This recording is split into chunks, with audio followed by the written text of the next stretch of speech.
नमस्ते, मैं हूं कविता वर्मा। प्रस्तुत कर रही हूं अपनी कहानी विदा। बस्ती सन्नाटे में डूब चुकी थी। दिन भर की चहल पहल के बाद घर के बाहरी बरामदे सूने पड़े थे। दरवाजे बंद हो चुके थे और उनकी झिरी से दिखती रोशनी जता रही थी कि बस्ती अभी जाग रही है। लोग खा पीकर बिस्तर में जाने की तैयारी में थे। पुरवैया होली की लपटों की तपिश से अपना रुख पलट चुकी थी। टेसू विदा होने की और गुलमोहर फूट पड़ने की तैयारी में थे। अधिकांश खलिहान बोरियों में समेटे जाकर कोठे में पड़े थे, तो कुछ अभी भी ठंडी हवा में सिहर रहे थे। महुए की गमक यदा कदा हवा की लहरों पर सवार होने लगी थी।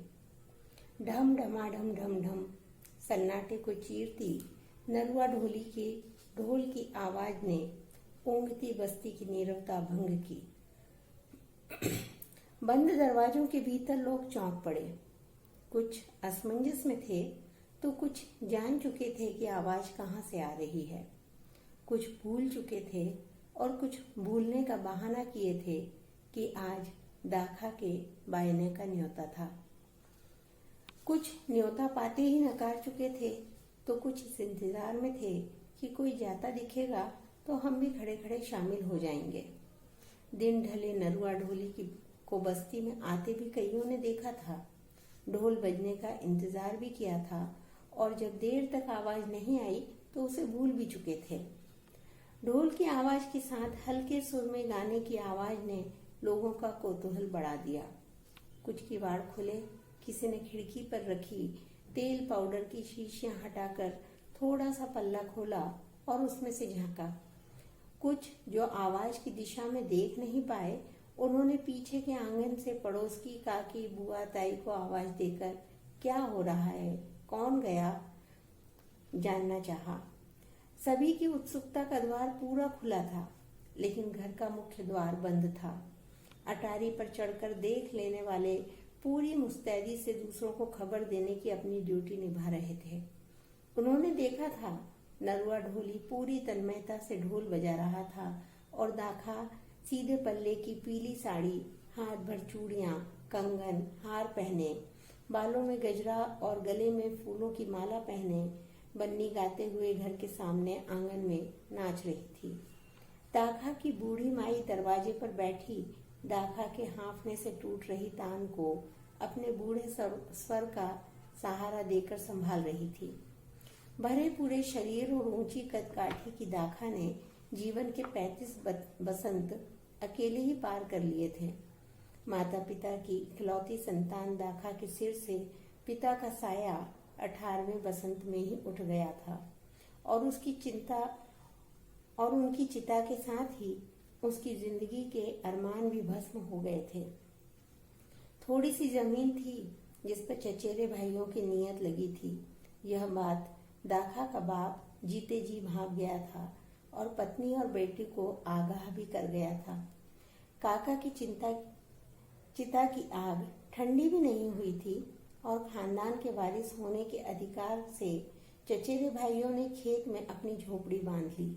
उनके अनुसार लड़की का कोई हक नहीं था।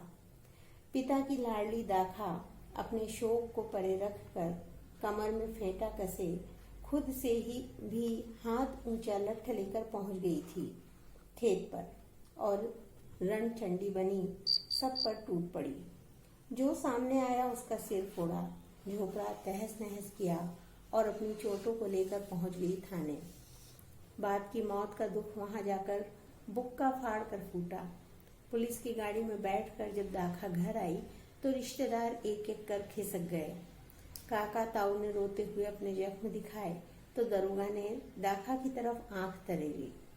दाखा ने अपनी बेगुनाही के लिए कोई गुहार नहीं लगाई, बल्कि दर्द और दुख से जूझते हुए डट कर खड़ी हो गई और ऐलान कर दिया कि अपने जीते जी बापू की जमीन किसी और को नहीं जोतने दूंगी।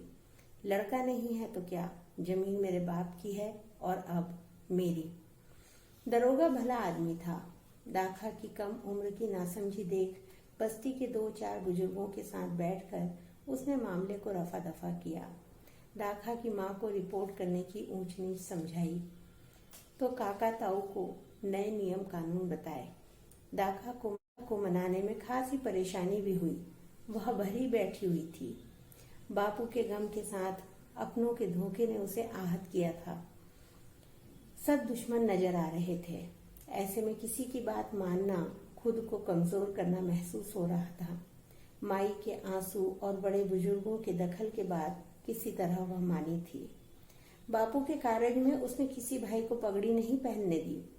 सबके सामने घोषणा कर दी, बापू की वारिस वह, उनकी जिम्मेदारी उसकी, तो पगड़ी भी वही पहनेगी।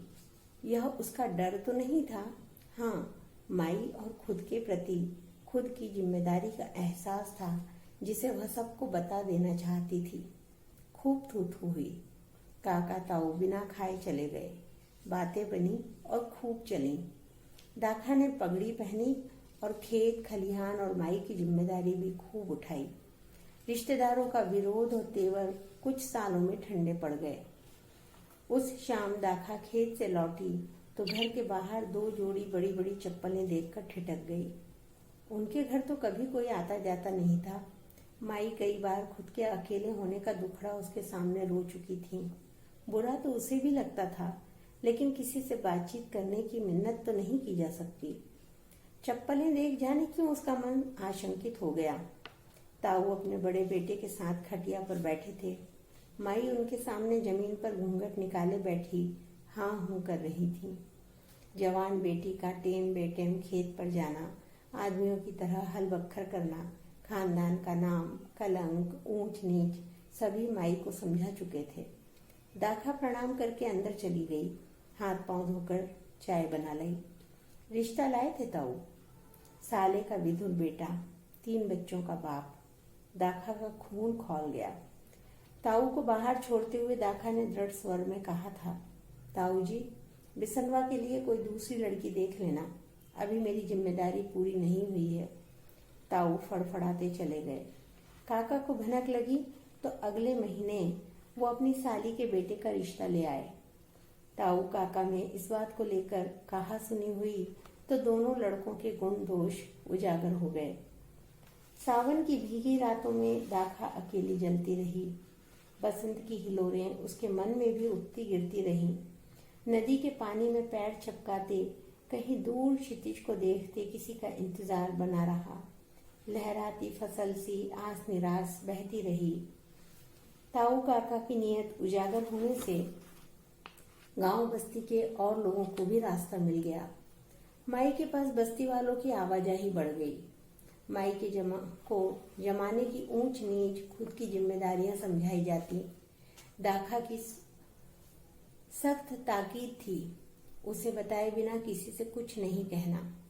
अब दाखा पहले की तरह तूफान नहीं उठाती थी। बस्ती वालों से हंस बोलकर माई का समय कट जाता था। अकेले और पराये हो जाने का दुख धीरे धीरे कम हो चला था। कभी कभी माई भी उसे ऊंच नीच समझाती, पर दाखा का एक ही जवाब होता, जो मुझसे शादी करना चाहेगा, जमीन से नहीं। कल को जमीन खुद के नाम करवा कर तुझे मुझे घर से बाहर कर दे तो? माई, ये सब मतलब के रिश्ते हैं। जमीन में के हिस्से के बदले सौदा है। शादी उससे करूंगी जो तेरी जिम्मेदारी भी उठाए। तुझे बुढ़ापे में अकेले छोड़कर नहीं जाऊंगी। माई क्या कहती, उम्र के साथ अकेले पड़ने की आशंका उसे भी खाई जाती थी। दाखा के सूने जीवन में कई बार बसंत ने दस्तक दी। उसका तन मन पलाश सा दहका, उमंगे गुलमोहर की कली सी चटकी, लेकिन वह प्रेम के आगोश में भी चकित हिरणी सी ही रही। अपनों के धोखे ने उसे चौकन्ना रहना सिखा दिया था। बातों बातों में मन की थाह लेना उसने सीख लिया था। प्रेम के परे की मंशा समझकर क्रोध और दुख की आंधियां उस पर छा जाती और कच्ची अंबियों से उसके अरमान बिखर जाते। कई दिनों तक ठूंठ मन में लिए वह घंटों खेत पर बैठी रहती और फिर माई को याद कर वापस लौटती। जिसकी वह हो जाती जमीन तो उसे ही मिलती, लेकिन उसने अपनी चाहना को जिद बना लिया था कि पहले उसे अपनाया जाए। रिश्ते, गांव, बस्ती वाले साजिश कर जिससे उसका परिचय करवाते वह प्रेम की सुवास के नीचे लालच की गंध में लिपटा रहता, जो जल्दी ही उजागर हो जाती। उस दिन सावन की रिमझिम में वह ककड़ी खाते खेत से घर लौट रही थी, जब गांव रोड पर 2 कमरों के उस मकान से जलने की बदबू, खांसने और बच्चे के रोने की आवाज आई, जिससे उसके कदम ठिठक गए। खिड़की से झांक कर देखा, 35-40 वर्ष का वह आदमी भीगी लकड़ियों के धुंधाते चूल्हे पर खांसते, आंखें मलते झुका हुआ था। पास ही 5-6 साल का बच्चा आंखें नाक मसलते हुए चीख रहा था और खाट पर एक बुढ़िया मुंह लपेटे लस्त पस्त पड़ी थी। दाखा की हंसी छूट गई, जो उस आदमी द्वारा देखे जाने पर करुणा में बदल गई। गांव के स्कूल में आया वह मास्टर बूढ़ी माँ और बच्चे के साथ जीवन की जद्दोजहद में लगा था। उसके सावन, शरद, बसंत बीवी के साथ ही चले गए थे, जो उसके सीधेपन से आज जाकर भाग गई थी। पहले तो दाखा ने सोचा मुझे क्या, लेकिन कुछ तो था उन निरीह आंखों में, जिसने उसके कदमों ही नहीं मन को भी बांध लिया था। चुन चुनकर सूखी लकड़ियों से चूल्हा जलाते उसने उन आंखों की कृतज्ञता देखी तो रीझ गई। उस घर से आती भात की सौंधी खुशबू जब गांव तक पहुंची तो सबके कलेजे पर सांप लौट गए। जात पात के नाग ने सिर उठाया, लेकिन फुफकार न सका।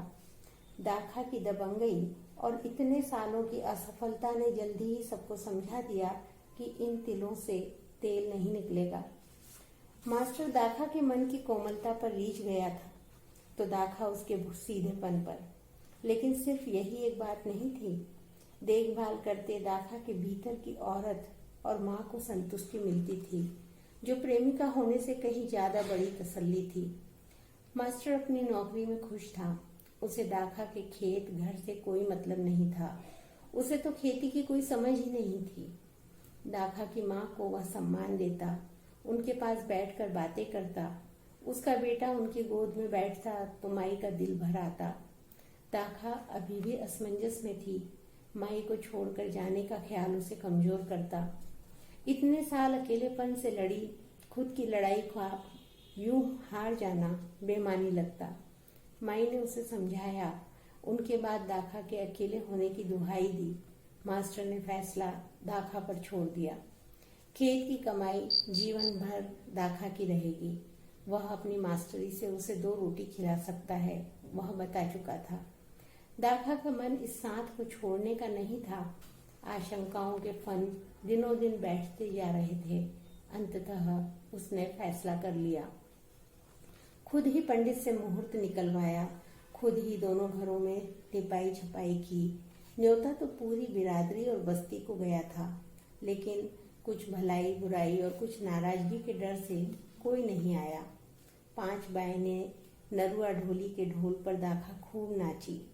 मास्टर बेटे का हाथ पकड़कर अकेले ही आया। माई ने द्वारचार किया। आधी रात तक पंडित के मंत्रोच्चार गूंजते रहे। फेरे हुए। बंद किवाड़ों के पीछे लोग कसमसाते रहे। कुंडी खोलते लगाते रहे।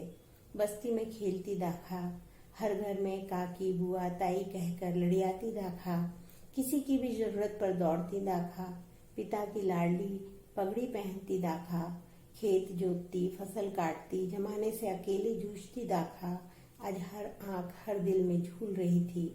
वही दाखा आज अकेले फेरे ले रही है।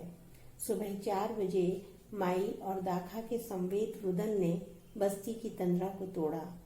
कई आंखें बह निकली और कई झपक कर तकियों में जज्ब हो गईं। चावल पछाड़ती दाखा के पीछे आंचल पसारे खड़ी माई के कंधे पर किसी की हथेली का सहारा मिला। दुख, क्रोध, भलाई बुराई को छोड़ एक एक कर औरतें बाहर निकलती गईं।